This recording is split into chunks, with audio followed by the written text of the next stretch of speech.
Happy New Year, everyone. Welcome to 2024 and welcome to episode 230 of the Working Fans Podcast. I am here with the man called Dave, AJ Strangebrew. Look at that! We're dragging a little ass this morning. And AJ, you got to have something to pep us up a little bit, right? I was going to say, speak for yourself. I'm not dragging ass. I got my W right here, baby. I just took it. I take a main line of it every day. I go to w.gg. I use Working Fans as my promo. Our Fans Working as my. I save 10% off by using Fans Working. When you mention us, you get the same energy that we do. It's jitterless. It's going to give you all the energy that you need for the day. And I can tell you this, I've been up and hanging and banging since 6 a.m. this morning. I was in the gym throwing the weights around like the little Hulkamaniac that I am. And I'm still ready to go, all thanks to W and my Calio cream, baby. Woo! Well, we love that W sponsorship. But there is another product that I have recently tried that I hope we can get a sponsorship with, and that is Game Up Hard Hydration. This is as if your favorite sports drink and your favorite seltzer had a baby, but it tastes way better. I'm about to open one of the fruit punches, and the flavor on these is way better than a Truly, way better than any of the other seltzers on the market. AJ, tell them about it. Joe, I tried it this morning, similar to yourself. I'm starting to get a little bit older. It was New Year's Eve weekend. I wanted to be up when that ball dropped. The only way to do that is to stay hydrated while you're drinking. I drank myself some of that Game Up. I had the lemon lime, which is out of this world, and it kept me going all night long, and I was ready to go the next day. The great thing about being that hydration is that the next morning, I didn't feel beat up. I didn't feel tired. I didn't feel like I'd been through the ringer. I was able to get up and go right to work the next day and keep rocking and rolling. Guys, try Game Up. If you haven't tried it, get in the game. I drank about 7 or 8 of them, so I'm still staying in my PJs. But let me play a quick video for you, and then Dave is going to get into today's big topic. If you haven't tried Game Up, then you are missing out. Imagine your favorite seltzer and favorite sports drink had a baby, but it's way better than that. Each can is 110 calories, 26 carbs, 4.9 ABV. It's a nice light drink that is not light on flavor. Game Up comes in fruit punch, orange, lemon, lime, and grape. Pick it up at drinkgameup.com or at your nearest package store. All right, folks, and this is the big thing for the day. The Rock versus Roman Reigns, WrestleMania 40. Is it going to happen? We're going to talk about that. But before we talk about that, let's talk about The Rock's actual appearance and what led to this. So Jinder Mahal comes out after after being promised that we would have a former WWE World Champion on the show. He is a former WWE champion. He absolutely is. And I knew right away. I don't know about you, AJ. I watched this one live this week, and I was like, nah, no fucking way. That's not what's happening. I don't buy that for a minute. I didn't watch it live, but here's the mistake that I made. Yeah. When I went to click it on, because I like to let it go by a little bit, and I like to click it on and then go to the beginning. When I flipped on the channel, guess what's sitting on my TV? The Rock. So you do, yeah. So, all right. So my perspective. So I'm watching this. Jinder Mahal, by the way, does a good job because I was like, oh, this guy's actually. It almost made me for a second. I thought, oh, well, if you're trying to get heel heat on a guy, this will make people disappointed. But then I was thinking, Triple H wants to over deliver right now, and it didn't even think about The Rock. But I'm like, you never really know with The Rock because he's so busy. So anyway, Rock comes out, as we know. I thought there were elements of it I really liked, particularly the Baywatch comment. And Jinder, you can tell almost off the cuff, was like, I never seen Baywatch. And Rock is like, well, no one else did either. And then he brings it back to it doesn't matter. It went long. I thought it went a little too long, honestly, the talking and stuff. But Rock's delivery is so good, and the crowd's just happy. I mean, you get a surprise appearance by The Rock, which is 2 times the WWE has done this now, which is really great. And I think it's something that's been missing over the years, that they've been so focused on rating and promotion that the element of surprise hasn't been there. Now we've had it twice with The Rock and even with CM Punk at Survivor Series. So hats off to them for doing that. So you're focusing on the surprise, which is great. Yes. They did a great job with the surprise. Love seeing The Rock. Here's my problem. Okay. He looked a little blown up. Oh, he did, but I'm not worried about that. I think it's when it comes time for game time, he'll be ready. But you're absolutely right. Well, he'll probably also have tune-up matches in between when it's before game time. Right. Behind the scenes. Yeah. One of the things that guys who haven't been in the ring forget about is that no matter how much conditioning you do, and Rock travels with his own gym, he travels with the Iron Paradise, and he works out consistently. You can't prepare for what it takes cardiovascular-wise to be in the ring. Yeah, absolutely. Ring time. They say it all the time. Now, one other little off-the-cuff thing I'd have to say, too, is Rock, speaking of getting blown up, he ends up hitting the spine buster right before he goes to the elbow. His belt, buckle, flew off. And I hits that elbow anyway, and I noticed it right away. And I'm like, and I thought, I wonder if he'll use that. Because clearly that wasn't supposed to, bug off.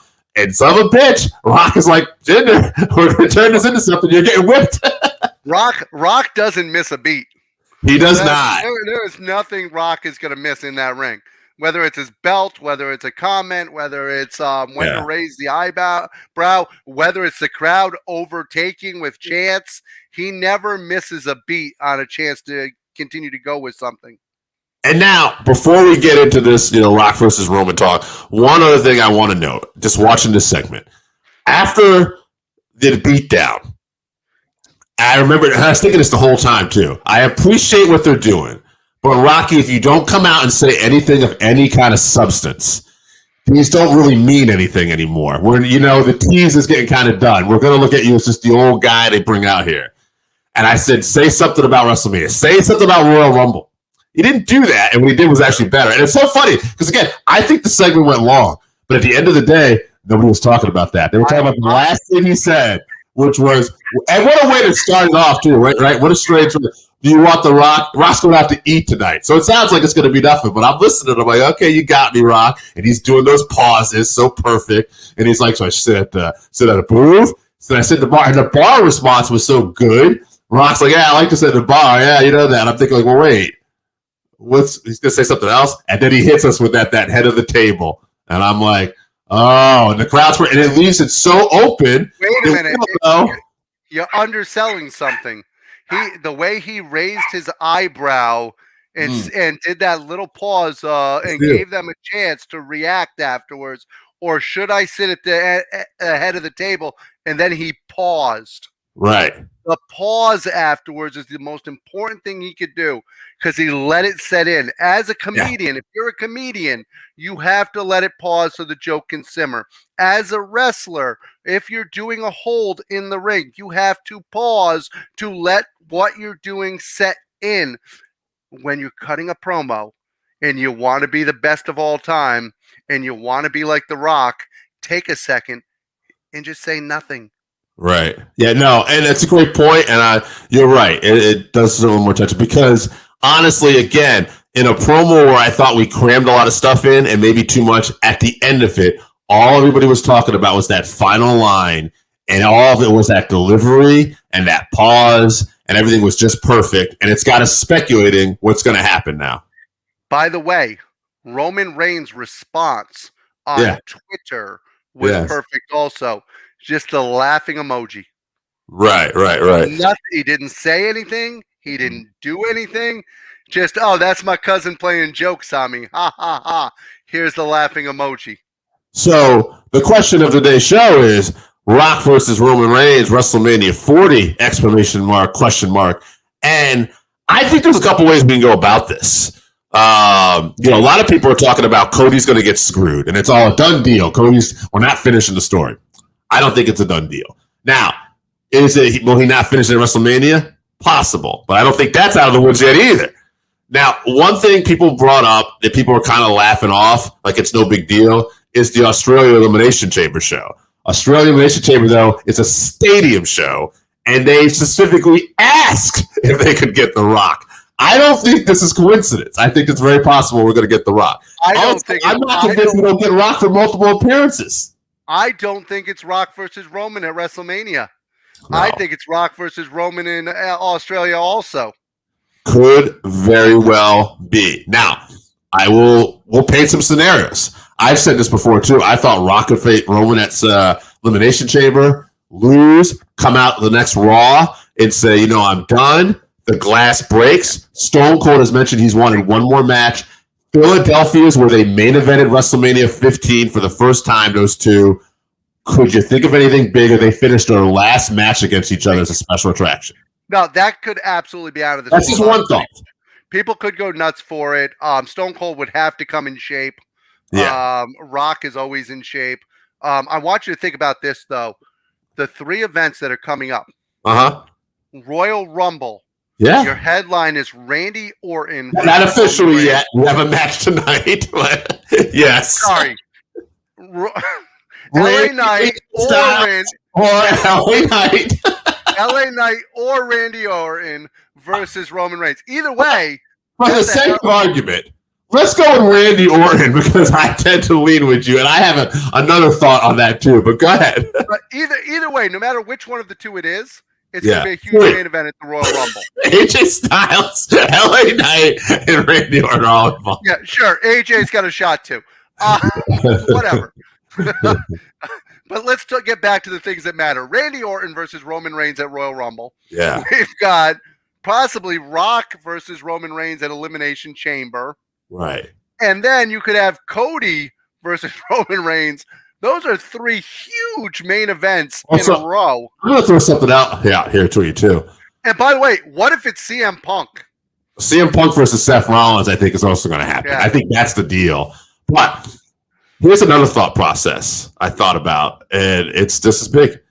What if the shocker of all shockers? What if ref bump, Soko's interfering, they're beating down Randy Orton. The Rock makes a Rumble appearance. He saves Randy. Randy hits the RKO. Randy is champion. Nobody's predicting that to happen. Roman loses the title at the Rumble. And here's why I predict that. What if Cody wins the Rumble? Cody versus Randy. Rock versus Roman night 1 or night 2 for the tribal, the head of the table. Versus CM Punk. Seth versus Punk still happens because of Elimination Chamber. I mean, there you go. Like that could still work too. Think about the history between Cody and Randy Orton. That's exactly. A whole lot of history. Absolutely. They could main event, or they could even not main event because I'll you can tell you still. This. Yeah. After what has transpired this week and thinking about the things that we've been thinking about, I was sitting there and I'm like, wow, WWE's got this. They are on fire right now. What could possibly touch this? And then I turned into Dynamite this week. Hold on. You're getting ahead of yourself here. No, I'm not getting ahead of myself because WWE's got to contend with the fact that Private Party's back. Okay. All right. Thank you. Private Party has returned, my friend. Before we move on to the next subject, I want to bring up something else that happened this week, and that was the debut of the Magazine Mania podcast. Everybody shut the fuck up. My man's about to talk. Go ahead. I go through a wrestling magazine each week, and before we move on to talking about World's End and Dynamite this week, I got another quick little video for you. Welcome to Magazine Mania, a wrestling magazine podcast. In this video, I'm going to introduce the podcast by covering the 5 W's, though not in the traditional order. Each week on this podcast, I am going to go through a wrestling magazine, and I'm going to look at the articles featured on the cover. Be sure to pay attention to our other social medias for other articles throughout the magazine. I am creating this podcast because I am such a fan of wrestling magazines, and as technology advances, we are seeing fewer in the print form on magazine in rags, and I really miss that. I am producer Joe. You may know me from the Working Fans podcast, and each week we will be reading a different wrestling magazine together with a slight skew towards the classic. The show will release each Monday at 6:05 p.m. Eastern Standard Time starting January 1st, 2024. Every Wednesday on TikTok, I will release a video looking at the rankings section in that issue. Every Friday on Instagram, I will post ads from that issue. Subscribe, like, rate, and review wherever you find us, and thank you for joining us on this journey. Nice. Now, are these all the magazines that Joe would go down to Ed's Corner and spend hours looking at for free instead of purchasing them as a child? Joe bought these magazines. Let's talk about AEW, baby. We talked about The Rock and so much happening with, is he going to fight Roman at WrestleMania? So many potential. But AEW had a pay-per-view this week, too. World's End. AJ, just looking back at some stuff going on here. Let's just start at the top, man. They came through. Samoa Joe, AEW World Champion. They came through. They put the belt on Samoa Joe, which I know you and I are both happy about. Hey, here's another coincidence. 2 Samoans named Joe are the World Heavyweight Champions. Absolutely. Big time. Hey, and I think we're all wondering, who's going to be the first to step up to Samoa Joe here, on Dynamite Joe, made a statement, come one, come all, basically, but we still don't have anybody that's popped up to be his next opponent yet. I feel like it's going to possibly be Swerve, but then Hangman Page shows up and wants some more Swerve. But then Swerve, who's getting natural pops now, is still wrestling like a heel.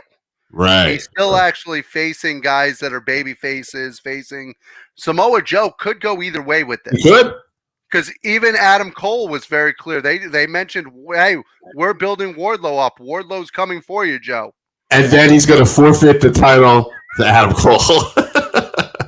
Doesn't that put Wardlow in the same place he was with MJF? Absolutely. How is this not the pinnacle? It definitely sets some stuff up. What did you guys think of the Devil reveal? I like the Devil reveal. I thought it was well done. It's a hell of a lot better than the Black Scorpion. For you kids who are wondering who the Black Scorpion is, you can check out the wrestling podcast, the Wrestling Magazine podcast, and I'm sure Joe will have a magazine in there with that horrible reveal. Also, Sean Sass up in the comments. Hey, guys. Sean, what's up, man? Sean, what did you think of some of the goings on this week? AEW World's End, The Rock showing up. Let us know, baby. Guys, as far as, like I said, I'm excited about Joe being champion. I'm very curious to see who's going to be the first to challenge him. And you can go in a lot of different directions here. Adam Cole being the Devil, I think it was the obvious choice. So I liked it because I felt we had to go there. But, man, at the end of the day, he's still hurt. So it's still kind of a big, what if, when he comes back and stuff. I do like that we set up teasers, with the Wardlow thing, where I feel like eventually Wardlow is going to we're already preparing for him to break up off this group. But, one other match I really loved on the pay-per-view was Christian Cage versus Adam Copeland. I thought they tore it up. I thought they had a hell of a match. But, the booking at the end, too, when Kill Switch gets involved and signs away his title shot. I thought a little overbooked, but I love the heel heat it continues to put on Christian, who, again, shows up on Monday Night Raw. I'm sorry, Monday Night Raw. Somebody wrestling. Wow, that's a big breaking. Shows up on Dynamite, and Christian, to me, is another guy who continues to kill it. And whether he drops this title or not, Christian Cage versus Samoa Joe, could you see him I could see it as a world title, Oh, absolutely. But I got to give credit to that whole group. First of all, Mama Wayne is actually doing a great job. Nick Wayne is doing a great job. Christian gives credit to both of them, then looks around hey, I got to give credit to the person who did the most, though. Gives credit to himself. The crowd starts chanting Luchasaurus. Right. How well did Luchasaurus do selling, looking around at the crowd what? What? Yeah, he did. Yeah. So the whole place did an actual good job. Yeah, we talked about that with the Rock earlier, pay attention to the crowd. Luchasaurus in his own right did a hell of a job Sean Sass, he thinks the Devil Reveal was brilliant. Kill switch turns on Christian soon. I don't know soon, but I think he is definitely going to turn him at some point. I agree with Sean. I think that eventually Kill Switch is going to be ungrateful for all Christian's done for him, and he's going to turn his back on him. Ever the heel. I love it. He's a heel, folks. So another big title match that happened at the pay-per-view, not so much for follow-up on Dynamite, but Eddie Kingston. Eddie Kingston becomes the Triple Crown champion. He was already the Ring of Honor champion. He was already the New Japan Strong champion. Now he wins this Continental title. And I thought, great job, because Eddie Kingston is a guy who shouldn't only be carrying the Ring of Honor banner. He should be on Dynamite and Collision a little more. We have to give credit to somebody here, and he doesn't get a lot of credit. Usually people mess with Tony Khan when it comes to his booking. Yes. He booked the tournament very well. I thought the tournament was fantastic. Everybody in there was really made in that tournament. And then he also booked the Devil angle very well. So in those two instances, you can say what you want about his booking, but Tony Khan did a good job this weekend. Absolutely. And, I think those were the main things from World Ends. I really like Christian Cage and Copeland, Kingston, and, of course, Samoa Joe and the Devil angle. Christian and Adam Copeland, considering the two of them, one was retired for concussions, one's retired with his broken freaking neck. The two of them put on a match that two normal human beings should not have, much less two people that were retired with injury. So kudos to them. And remember, Dave, they're our age. I know. Christian and Adam are our age. Do you and I want to have that match? No, not ever. Not 20 years ago. But I think there's one other thing we got to talk about this week, Producer Joe. One other thing I wanted to mention on the pre-show, Willow Nightingale versus Chris Statlander was a great match. Yeah. I would have liked that to go a little bit more, to be honest with you. It was a great match. I would have liked to have seen them actually fully split up there. I want to see Statlander actually go heel. Speaking of heel. Perhaps with the Iron Claw. Sure. She's got the power for it. Now that we have all seen the Iron Claw, I wanted to kind of talk about it a little bit because there's been a lot of talk about what's not in the movie, what people don't like about it. But what were your impressions coming out of the movie? How did you enjoy it? Trying to stay. I just saw this a few days ago. AJ, let me start off here because I went with a non-wrestling fan. I took my girlfriend's daughter to this as a last-second thing. And a couple funny notes. Obviously, as taking the 17-year-old girl, who's like a daughter to me, is there. It was a little awkward. I did not know about the shower scene with David Von Erich when Mike's trying to take a dump and David's trying to pleasure himself. And then, of course, the sex scene with Kevin. But other than that, what I noticed was somebody got emotionally invested, and particularly in Fritz. She wanted Fritz to die. She hated Fritz Von Erich. She did not love the character. And I thought, wow. I said, well, he does. I said, I don't know if they're going to cover it here, but he does die. I was like, it happens. And she was so emotionally invested, and she really felt bad for Mike more than anybody. And I thought that's something the movie did good, was they made you really sympathize like with Mike in his situation. Like Mike didn't even need to be dragged into pro wrestling. He shouldn't have been dragged into pro wrestling.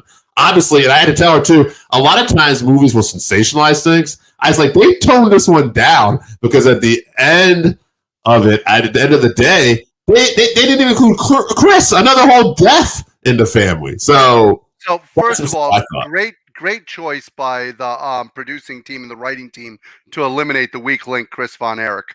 I think that was a solid choice right off the back. That kid should have never even been in any sport, much less wrestling. Secondly, the Fritz is here right now. Yeah. Secondly, if David lives, Mike will never see a wrestling ring either. He would have been given the Chris treatment. Right. The only reason Mike sees a wrestling ring ever is the death of David. The only reason Chris sees a wrestling ring is because they all die. Other than that, there's no reason for those two to ever work a match. Right.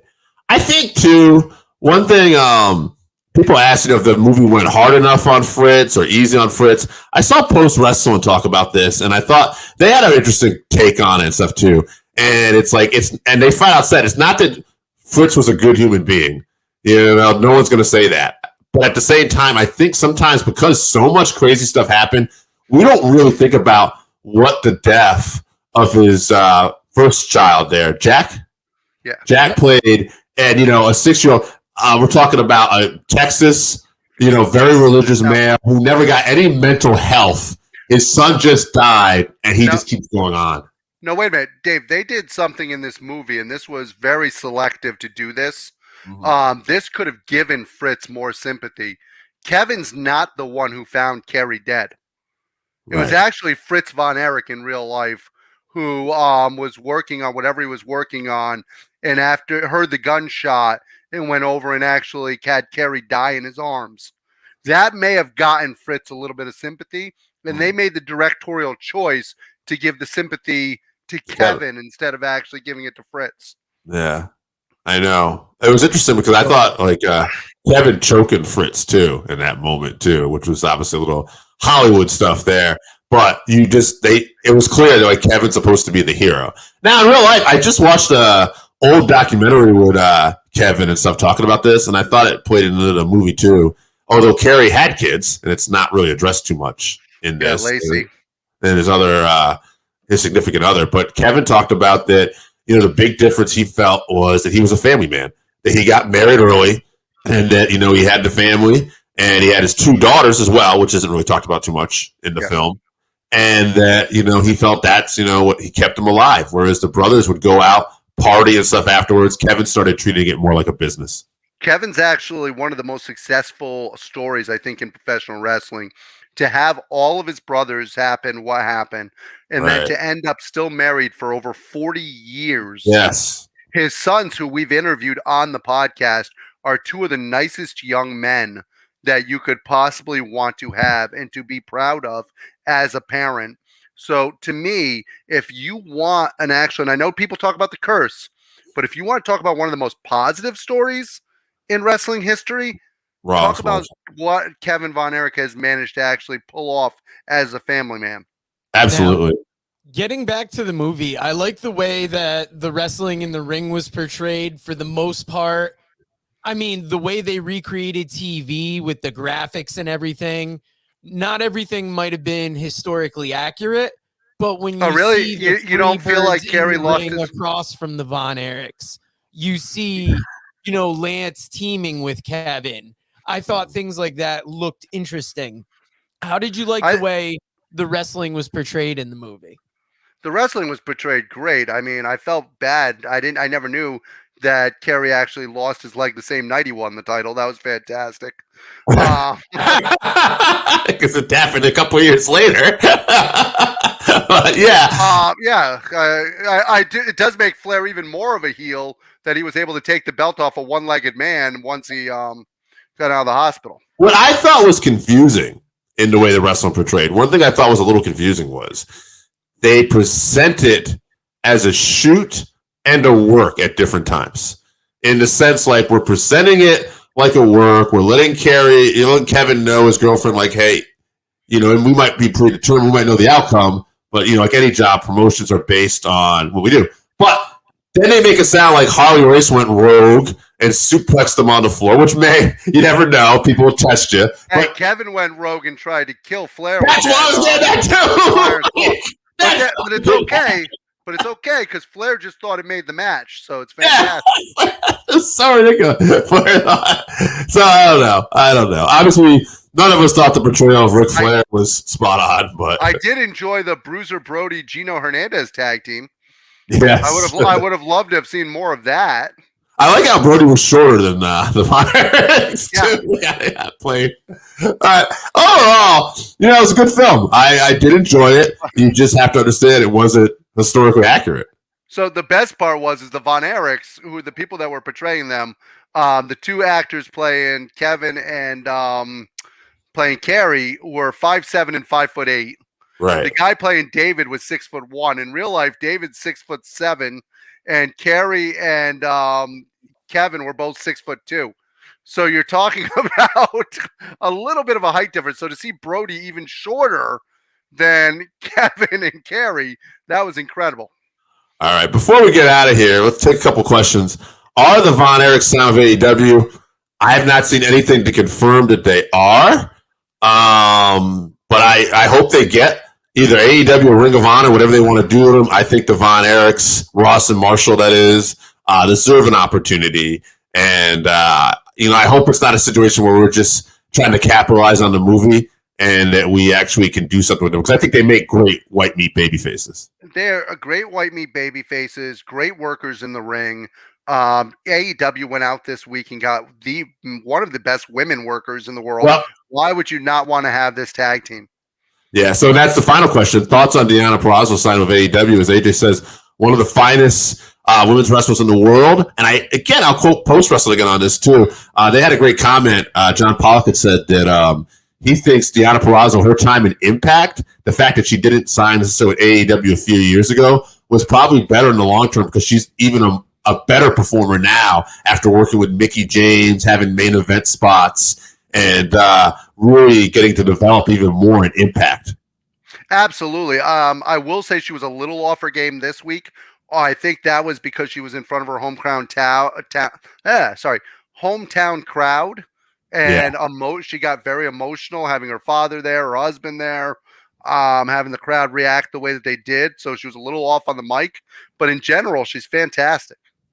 She is. And as far as people off their game go, I'll tell you about a guy who's never off his game. Read about the Northern Wrestling Federation in the book presented by Wrestleville.com, The Pro Wrestling Vault, Volume 2. Hear the story of Roger Ruffin, the man who trained Carl Anderson, the Monster Abyss, Jordan Clearwater, Chris Harrison, Jillian Hall. Plus 45 other short stories including Jazz, Bobby Eaton, Kamala, Thunder Rosa, Mario Mancini, Scott Casey, PJ Black, Kerry Morton, Sal Renaro, Jeremiah Plunkett, Colby Carino, Bam Bam Malone, and many others. Get your book today at Wrestleville.com. Wrestleville. It's where wrestling lives.